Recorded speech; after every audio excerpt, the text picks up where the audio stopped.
Vieną dieną Palendrių Švento Benedikto vienuolyno svečių namai tapo lyg muzikos akademija, pripildyta įvairiausių muzikinių instrumentų garsų, tarp kurių dominavo akordeonai.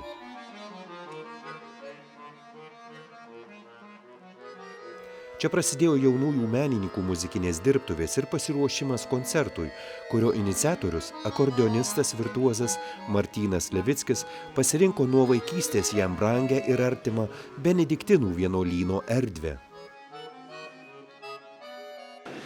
Išties manau, kad šito viso projekto ištakos slypi dar gerokai anksčiau, kai man su šeima tekdavo apsilankyti Palendrių Švento Benedikto vienuolyne ir čia rengiamose mišiose.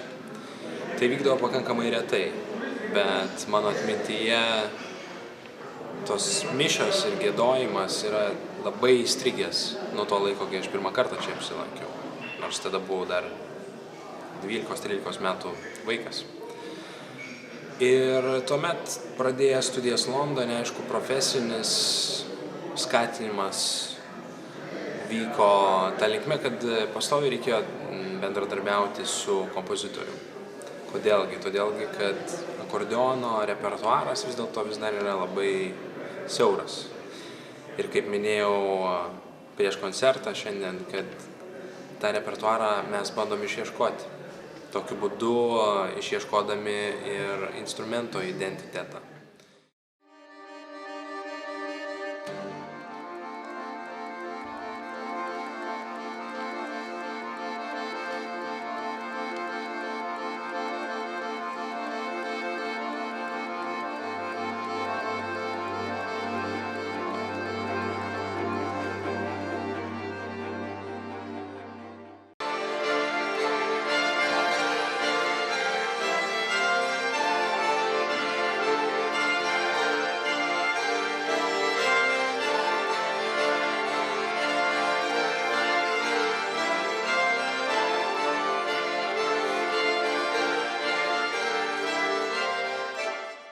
Iš tiesų ne veltui ir pasirinkau vienuolyną pirmiausia ir būtent šį vienuolyną, nes man pačiam jis yra labai svarbus ir labai įdomus ir labai gera čia būti.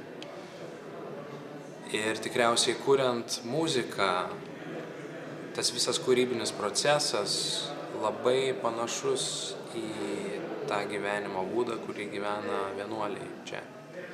Nes vis dėlto, nors ir yra labai daug bendravimo ir patirčių dalinimosi, visgi viršų ima fokusavimasis, koncentravimasis į save, į savo muziką ir ieškojimas atsakymų.